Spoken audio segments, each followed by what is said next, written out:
Let's jump right in. I watched Biden's press, whatever you want to call it. He called for a two-state solution after this is all done. He attacked the Jews in Judea and Samaria as settlers and extremists. He's been lying and covering up American military casualties over the last week.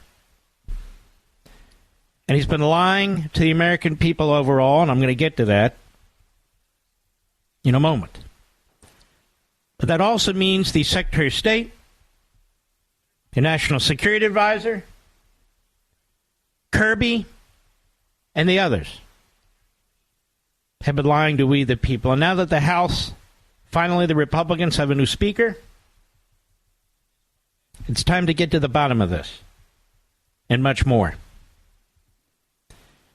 What else has he lied about? You'll notice how coy they are when they talk about Iran. Iran, of course, Iran has an influence. But Iran, there's no evidence, had any direct role. So the American media keeps giving cover to this bombastic buffoon and his lies. Except now and then, a real story squirts out. This is the Wall Street Journal via the Times of Israel. Listen to this. Hundreds of Palestinian terrorists underwent, quote, specialized combat training, unquote, in Iran weeks before the group's murderous onslaught against Israel, according to a Wednesday report that is today in the Wall Street Journal. The newspaper is citing, quote, people familiar with intelligence, unquote, surrounding the brutal Hamas massacre on October 7, reported that 500 members of both Hamas and Palestinian Islamic Jihad took part in training last month led by Iran's Islamic Revolutionary Guard Corps.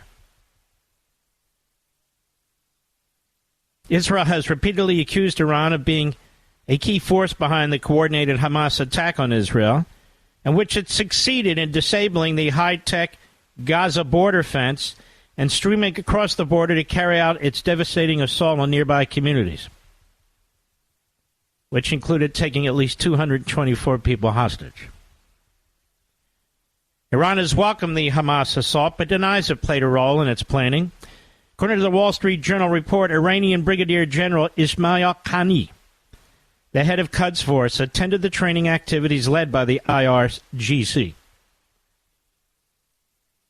Hours before the report was published, IDF spokesman Rear Admiral Daniel Hagari pointed a finger directly at Iran for helping to plan the brutal attack.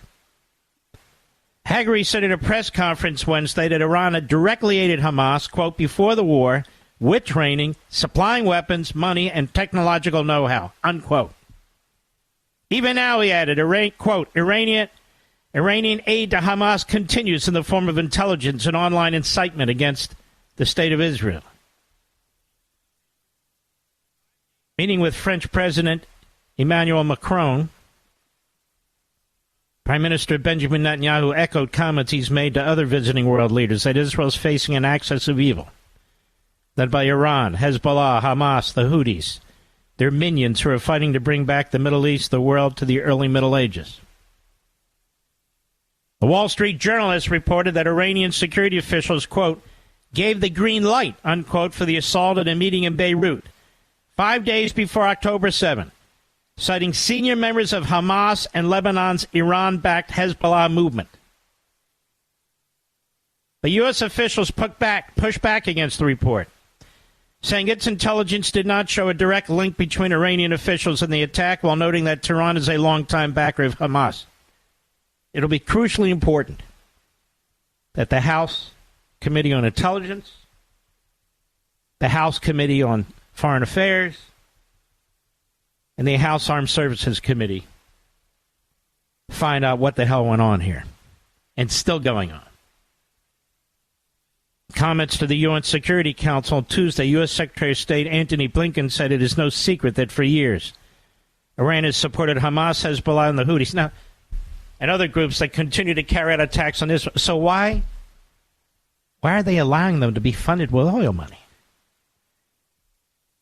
I mean, nobody stops and says, then what are you doing, you moron, you clown, you putz?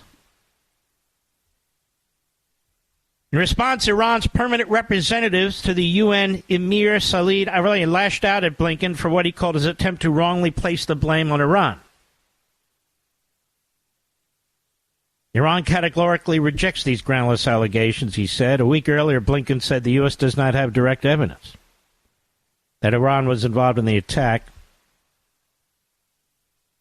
Iranian Supreme lowlife, the Fuhrer, Khamenei, accused the U.S. of directing strikes that Israel's been carrying out on Hamas, calling the U.S. a definite accomplice of criminals during a speech in Tehran. On Sunday, Tehran threatened Israel that the region could spiral out of control if the war in Gaza continues. And it goes on. But what's different here is the report that 500 Hamas and Palestinian Islamic Jihad terrorists were trained in Iran by Iranian Quds forces. And our administration denies any direct link. Now, this is problematic. In fact, Joe Biden and his administration is in a full-court lie about everything that's taking place. Everything. And I want to read something to you that I wrote, and I posted online, because if you're smart, you don't go online very much. I have to from time to time anyway, to push back against the corrupt Democrat Party Hamas-supporting media. And here's what I said. I wrote, I have to find it, Biden is sabotaging Israel and America. The Biden administration has intentionally created a situation in the Middle East where it is becoming increasingly difficult for Israel to launch a full-scale ground operation against Hamas in Gaza. I'm not saying they won't, but it's becoming difficult and complicated. The administration's rhetoric is more and more bellicose, and more conditions are being set publicly and behind the scenes, militarily, on Israel's leadership and military. And we, the American public, are being misled and lied to by our own government. The Biden regime does not have Israel's back. It doesn't even have our back. Every day that goes by, Hamas and the other Nazi groups and regimes, such as Iran, Syria, Qatar, Hezbollah, the Palestinian Authority, and others, are buying time to plan their attacks on Israel and support from Hamas and Hezbollah Nazi terrorists. In Gaza, the enemy is fortifying its positions, especially its tunnel network, while the Biden administration has organized the world around a quote-unquote humanitarian effort to get goods and medicine into Gaza, while Egypt blocks the main passageway for the Palestinians to leave. Not another country's army anywhere on the planet is expected or pressured to do such a thing. Of course, not one Arab country will accept the Palestinians. The Biden administration's pressure on Egypt is minimal, as is its effort, if there are any, for any Arab or Muslim country to take Palestinians into their country. Biden, Blinken, and the rest of the regime's leaders repeatedly signaled to the enemy that they do not want to open any other fronts in this war. Of course not. But why would they continually telegraph their greatest concerns to the Iranian regime that will use those concerns to its benefit and strategize accordingly? Has it occurred to the President and Secretary of State that it already has spread to Hezbollah and that our own military has been repeatedly attacked by Iran's proxies? And by the way, they've been covering the numbers up. The same Iran that killed and maimed Americans in Iraq and elsewhere with no effective response. The same Iran that is still receiving billions of dollars in oil revenue because Biden refused to enforce existing sanctions against Iran. The same Iran that Biden and Blinken rearmed and appeased. They're still funding Iran's war regime and their terrorist proxies and are developing nukes without any plan by Biden and Blinken to stop them. The same Biden regime that hired 4 Iranian special pleaders and spies to try to convince the Iranians to get back into the disastrous Obama nuclear deal and installed Israel-hating Mahar Bitar as senior director for the intelligence programs at the National Security Council, where he sits right now. The same Biden regime that has nominated Jack Lew as our ambassador to Israel, and I want to deal with Rand Paul later, despite his role in appeasing Iran with billions in payments under Obama and more. The Biden regime is pressuring Israel to do things no army can accomplish. 1, feed and medicate the citizens who occupy the territory where the enemy is dug in and from which it slaughters Israelis. 2, destroy the enemy which hides among its population and holds hostages without hurting any citizens or hostages. 3, conduct urban warfare, building to building, room to room, with tunnels and IEDs, without harming any mosques, UN sites, schools, and hospitals, which are used by the enemy to launch attacks on Israelis and hide the enemy. And 4, do nothing that might cause Iran, which is funding it all thanks to Biden's policies, to expand the war, even though Iran is expanding the war and attacking our forces through surrogates. And I might add, there's never a word by Biden, Blinken, or any others in the Biden regime about the lives of young IDF soldiers, most of whom are reservists, and their well-being and safety. Never.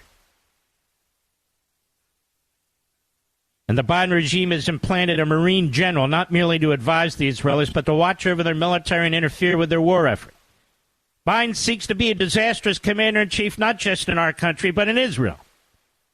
They're using the provision of weapons as a condition to oppose on the Israelis what they may or may not do with those weapons. That is, blackmailing them on military decisions. And diplomatically, the Biden regime is working with our European allies to pressure Israel not to fight the kind of war they must fight to prevent future terrorist attacks from Hamas. But they keep lying to us about their full support for Israel.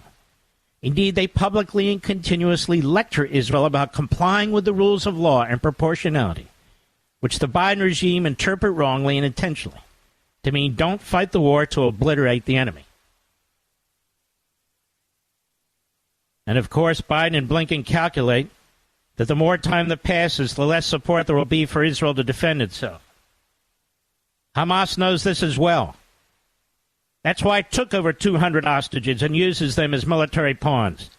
They know Biden paid $6 billion to the enemy for 5 hostages. The Biden regime is busy seeking an impossible peace rather than victory. Blinken said as much in a recent tweet today. So the Biden regime, which destroyed actual peace under Trump's policies and blew up the Middle East, where only a few years ago Iran was on its back, the Palestinian terrorists were defunded, and Arab and Muslim countries entered into multiple peace deals with Israel, is seeking to appease the terrorists it has unleashed. And Israel's very existence, as well as the well-being of American forces in the region, are now at stake. We've gone from peace under Trump and his foreign policy of peace through strength to horrific terrorism and war under Biden's policy of appeasement and worse. Financial support for our enemies. This is why Israel has not yet ordered its military to go into Gaza. The Biden regime is threatening it and imposing its disastrous and deadly ideology on Israel. But Israel must act, and act soon. If after the genocidal murder and atrocities committed against Israel, Hamas is not destroyed and lives to slaughter another day, Iran acquires its nuclear weapon, Hezbollah becomes even better equipped with more advanced weapons, and our putative so-called Arab allies in the Middle East see their own survival as joining the axis of evil, or acquiescing to it, which we're already beginning to see. The United States and Israel, as well as the rest of the free world, will be imperiled like never before since the end of World War II.